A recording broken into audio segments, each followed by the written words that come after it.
السلام عليكم ورحمة الله وبركاته. ازيكم يا حبايبي؟ عاملين ايه؟ صلوا على النبي يا جماعة. واحدة بتقول ان اخوها متجوز قبل رمضان بشهر، فبتقول حماته كل ما تيجي تجيب شنط شنط شنط شنط، ايه، خزين يعني لبنتها وكده.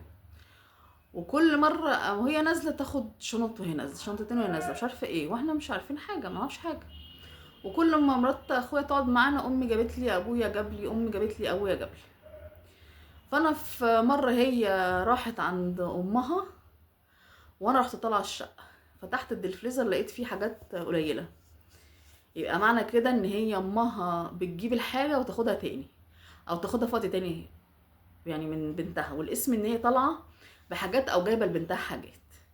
فانا كنت عايزه اصحصح اخويا واقول له، عشان هو ما يقعدش على مشامه كده، بس خايفه يقول ان بتدخل في حياته ويحصل مشكله بسببه كده. فانا مش عارفه اعمل ايه. ايوه انت فعلا، يعني مش عايزه اقول لك، يعني سوري، انت محشره يعني. انت مالك؟ ما يمكن الناس ظروفها وحشه، وفي نفس الوقت هي عايزه تشرف بنتها قدامكم.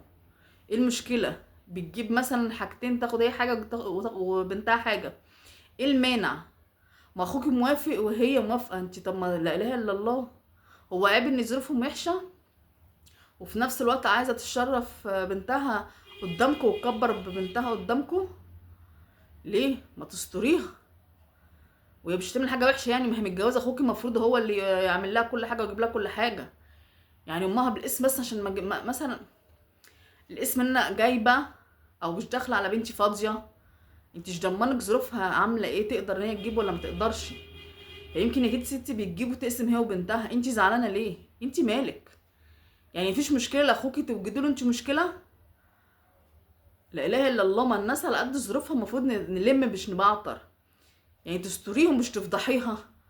فرضا اخوكي دماغه صغيره ولا حصل حاجه وهوب عملت مشكله واتخانق معاها، واهلك اهلك تبقى انت السبب مرضيه؟ هو ما يعرفش يا ستي، والدنيا تمام والبنت كويسه، ايه المشكله؟ مالكيش دعوه.